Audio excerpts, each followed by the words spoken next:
Hello everybody, this is Peter the Rock. It's Tuesday the 16th of September and I'm in a place called the London Centre which is very near the Guildhall. It's part of it, I think, as part of the Guildhall Library, and there's an exhibition here of models of London at different scales.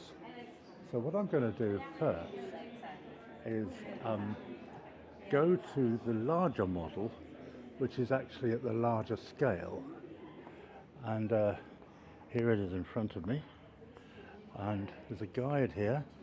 It's 1 in 2000, the scale. This model covers 195 square kilometres, so it's the main London central area. Now, those of you who know a bit about London might recognise bits of it, the most obvious bit being the River Thames, painted blue here. There are St James's Park over there, and Regent's Park up there, and Hyde Park there with the Serpentine in the middle of it.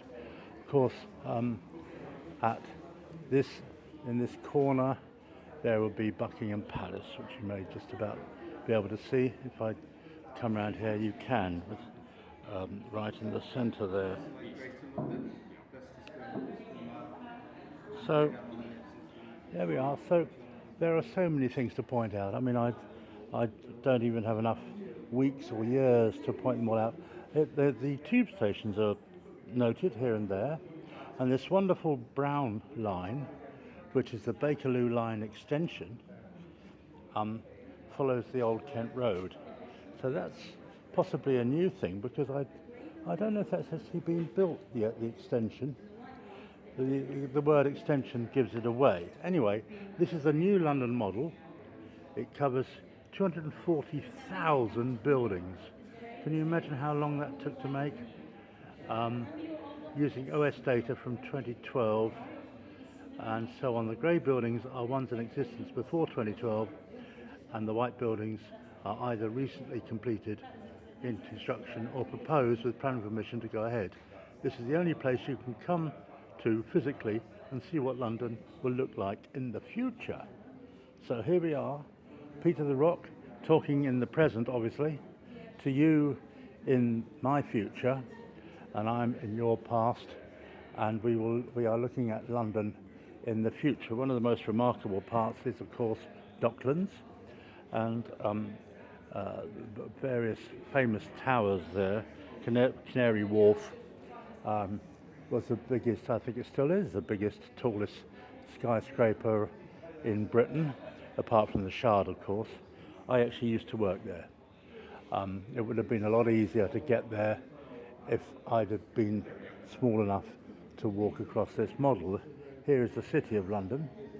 We are not blessed or cursed with skyscrapers the way that Manhattan is, of course, but we have a lot of parks, whereas Manhattan now just has one central park. So there are pluses and minuses about living here or there. There are so many interesting features. Let's have a look, see what this says. This is a new London model. It says the same thing from a different angle. So this is the old Docklands area, which of course is now mainly a commercial place for new businesses, and has been granted tons of money about 30 years ago to expand into new businesses, not least in the Canary Wharf area. So I'm not going to, I will walk once round it because there is so much to see. Maybe you, dear viewer, live or work in one of these buildings. Unfortunately, as this is not a live stream, you can't tell me which one. Otherwise, I could point it out. Maybe it'll appear on a video. The detail on some of these buildings are tiny. I think it said 240,000 of them. That's a lot of work. They're done individually. This is where I've just been through This is Wembley, obviously very recognisable because of the arch above the football stadium. And I came along the Met line, which is ahead of me here, although obviously underground, and it's not the real Met line. Please do not touch. Not going to do that. But it's having a general look. They're a reasonable spread of parks. I mean, I think the green areas, I would say, occupy about 10% of the area.